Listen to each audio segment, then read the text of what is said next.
Pode sair ainda hoje a condenação ou absolvição dos ex-policiais acusados pelos assassinatos de 2 moradores do aglomerado da Serra. O terceiro dia de júri foi marcado pelos interrogatórios dos réus Jason Ferreira e Jonas Rosa. E a estimativa é que a decisão saia ainda esta noite. Os crimes ocorreram no dia 19 de fevereiro de 2011.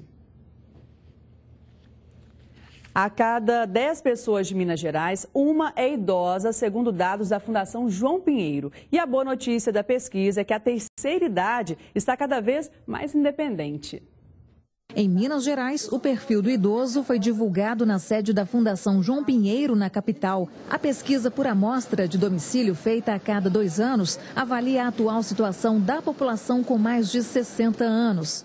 Em 2011, 10,1% dos mineiros eram idosos entre 60 e 79 anos e 1,7% tinham mais de 80 anos, somando 2.302.000 pessoas. Isso significa que para cada 100 jovens entre 0 e 14 anos, havia 52,4 idosos no estado. As mulheres representavam a maioria entre idosos. Para cada 100 mulheres entre 60 e 79 anos, havia 81,8 homens em Minas Gerais. Para a população com mais de 80 anos, a predominância feminina era ainda maior, de 71,1 homens para cada 100 mulheres. A região que apresentou uma estrutura etária mais envelhecida foi a Zona da Mata, onde os idosos representavam 13,3% da população total. A região metropolitana, com 11%. E a região onde há um menor número de idosos é a Noroeste, com 8,6%. A pesquisa ainda mostra que cerca de 17% da população mineira acima de 60 anos exercem alguma atividade de trabalho. O estudo também mostra que os idosos estão cada vez mais independentes. Eles estão mais independentes, eles chefiam domicílios mais frequentemente do que no passado. Grande parte deles é chefe de domicílio e exerce alguma atividade laboral. A nossa equipe está aqui numa casa de repouso no bairro São Luís, região da Pampulha.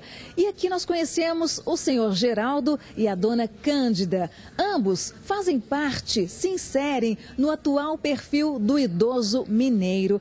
Ambos têm em comum a liberdade e independência. Aos 73 anos, com 3 filhas e netos morando em outros estados, veterinário e pecuarista, o senhor Geraldo sempre viajou pelo Brasil. Ao chegar à terceira idade, tomou a iniciativa de morar sozinho.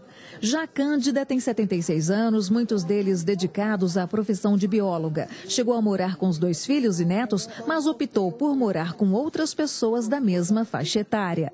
Eu pedi para o meu filho, porque o meu marido morreu e minha mãe e meu pai morreram, então eu pedi um lugar para ficar, porque eu não ia morar com eles, que eles estão começando a criar família e tudo, né? Então ele me arrumou aqui, eu fiquei aqui.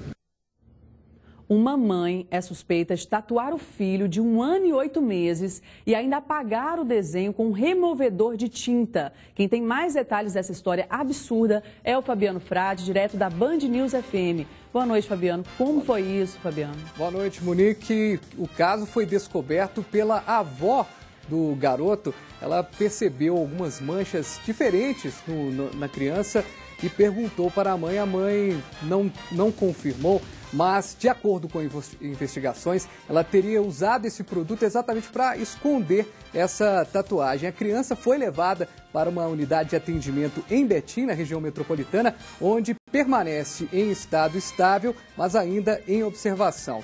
O Conselho Tutelar foi acionado para acompanhar o caso. A guarda provisória do menino está com a avó do garoto e a mãe dessa criança que tatuou e depois colocou o produto está sumida, está desaparecida. Com você, Monique. Obrigada, Fabiano. Que absurdo, né? Fim do mundo, né? Obrigada, viu? Bom trabalho para você. Futebol, esta noite é decisiva para o Cruzeiro. Uma vitória coloca o time na briga por uma vaga na próxima fase da Libertadores. O dia é de decisão, de pressão, mas o clima durante o último treino nem lembrava isso. Para o Cruzeiro respirar, no grupo 4 da Libertadores, precisa vencer o Defensor do Uruguai no Mineirão. vencer é só o que interessa. Exato, a gente não está nem com cabeça, nem pensando em nada de empate, até por jogar em casa nós temos que fazer o nosso dever de casa. A situação é a seguinte, a Laú do Chile lidera o grupo com 9 pontos, o Defensor do Uruguai tem 6, o Cruzeiro é o terceiro com 3 pontos e o Real Garcilaso do Peru é o lanterna com 3 pontos e um jogo a mais do que a Raposa. Para ter certeza absoluta de classificação para a segunda fase da Libertadores, o Cruzeiro vai ter que vencer obrigatoriamente os 3 próximos jogos. Difícil, claro que é. Mas se serve de inspiração, é bom voltar na história, voltar no tempo. Quem não se lembra da Libertadores de 97? A Raposa começou perdendo os 3 primeiros jogos. Venceu os 3 seguintes, se classificou, caminhou e levantou o caneco. Eu lembro que acho que não começou muito bem, né? Já mandaram até um vídeo para mim e depois arrancaram, acabaram sendo campeões. Né? A expectativa na toca é que o Defensor venha para se defender. Venha fechado. O jogo promete. Vão vir para poder estar fechando ali atrás e tentando jogar com o relógio, tentando passar o maior possível do tempo. Se vai ser um jogo de nervos, de paciência, o recado é para o torcedor. Os torcedores que comparecerem, que vão ter que incentivar, vão estar empurrando a nossa equipe. E sem sombra de dúvida, porque nós jogadores ali vão estar correndo por eles e eles cantando por nós.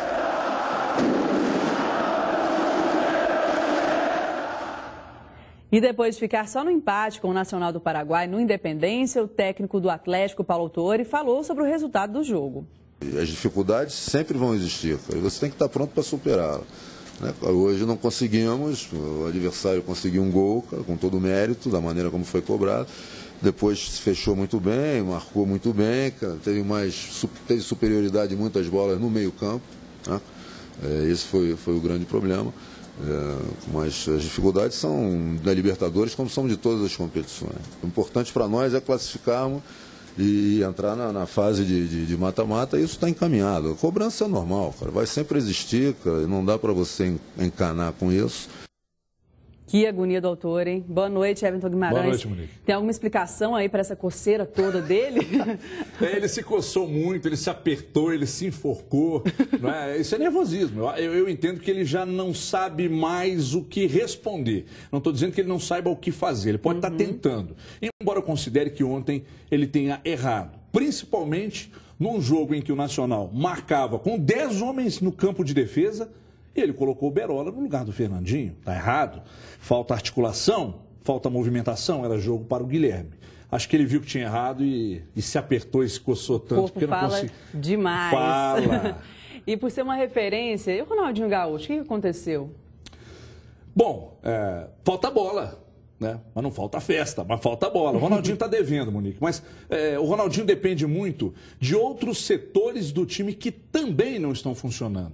Ele sozinho não vai conseguir levar esse time nas costas. E mesmo mal, nos últimos 10 jogos, ele foi fundamental. Ontem, só para você ter uma ideia, ele fez o gol de pênalti, ele errou um pênalti, mas os 2 pênaltis praticamente saíram de jogadas que ele criou. No segundo, uma cobrança de falta que bateu na mão do zagueiro e foi outro pênalti que ele converteu. Ainda assim, ele continua sendo o mais importante jogador do Atlético. Ele falou que o goleiro conhecia muito bem as jogadas dele. Cola? O Ronaldinho. Cola ou não cola? Né, Ronaldinho? Não conhece tanto assim. Aliás, todo mundo te conhece, mas não a ponto de acertar o canto. Não que ele tenha batido mal. Ali foi méritos realmente do goleiro que acertou o canto, foi lá e fez a defesa. Mas não sei se conhece tanto assim, não. No Campeonato Mineiro agora o Atlético tem o América, né? O que esperar dessa partida? Olha, o América cresceu no momento de decisão da primeira fase. Então, acredito num jogaço domingo, Monique. E o Cruzeiro, hein? Joga daqui a pouquinho, o Defensor pode fazer jus ao nome? Você sabe que, sim, eu acredito que venha fechado, se defendendo. Mas sabe de uma coisa, Monique? Eu não estou vendo oba-oba no meio da torcida, eu não estou vendo oba-oba entre os jogadores. A situação do Cruzeiro é delicada, merece respeito do Defensor e por isso eu acho que o Cruzeiro vence e vence bem. Obrigada, viu, Everton? Boa noite para você. Boa noite, tchau, tchau. E a seguir, a movimentação política em Minas e ainda manifestação no centro de BH. É daqui a pouquinho.